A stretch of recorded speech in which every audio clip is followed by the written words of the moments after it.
With recent market shifts and closures of some reverse mortgage companies, SunWest remains over 40 years strong and a longstanding leader in reverse mortgage lending. We're here for you and for your borrowers.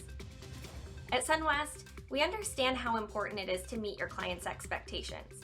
So why not exceed them by closing their reverse loan fast? Go to heckham.swmc.com for all the information you'll need to use our simple tools, submit your reverse mortgage loans for immediate approval, and make your originations fast. If you'd like to learn more about reverse mortgage loans and why they're so popular in today's market, join us on Friday at 1 p.m. Pacific for a live anonymous webinar. Go to heckham.swmc.com for more information. See you Friday.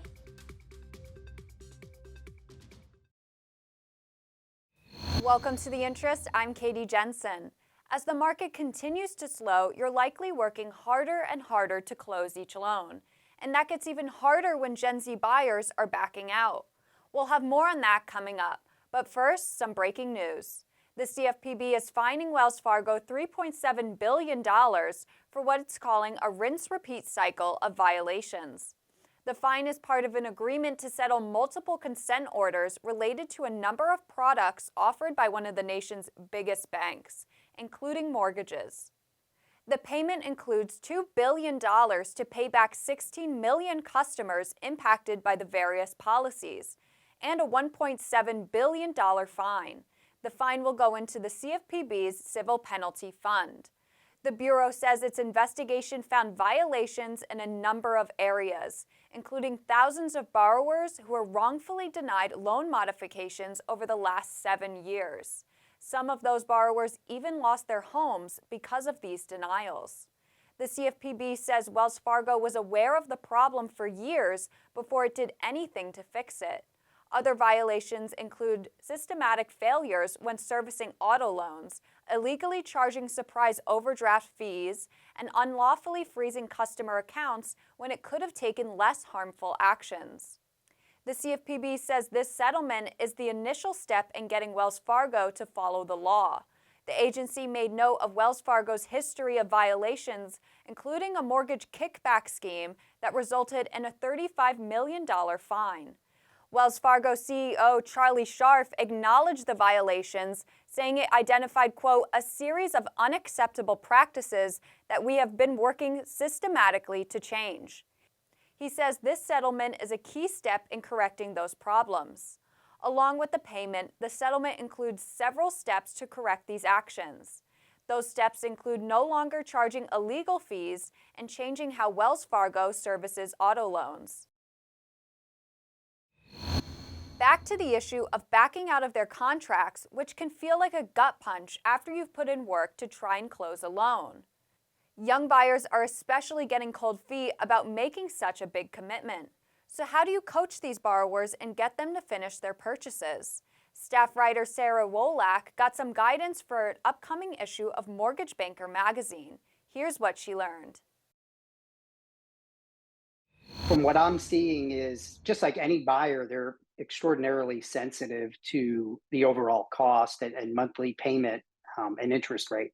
A survey done a few months back by Cinch Home Services found that over half of home contracts are falling through for Gen Z buyers. Even worse, younger generations are starting to fear buying a home. The biggest challenge overall right now is just the speed of change. Matt Newman, a branch manager at U-Mortgage, says he's seen his fair share of young buyers get burned by the constantly changing rates. It's very hard, I think, for any buyer, especially the younger generations who aren't accustomed to all of this change.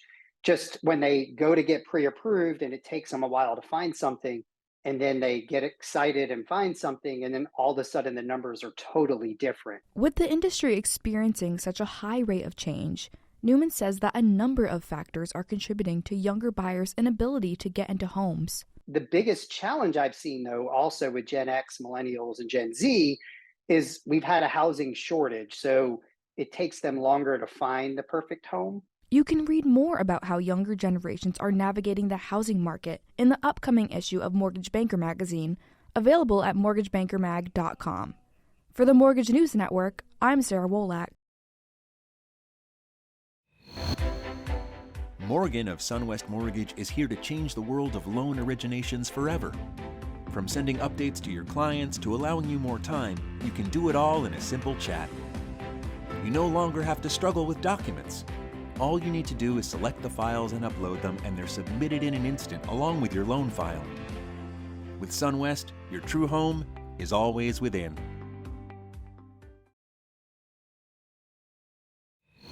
Welcome back. As the Supreme Court waits to rule on the CFPB's budget, two groups of state officials are giving their 2 cents. The CFPB has appealed to the Supreme Court after the Fifth Circuit Court of Appeals said Congress can't hand over its power of the purse to the Federal Reserve. Two groups of attorneys general have filed urging the Supreme Court to take up the case.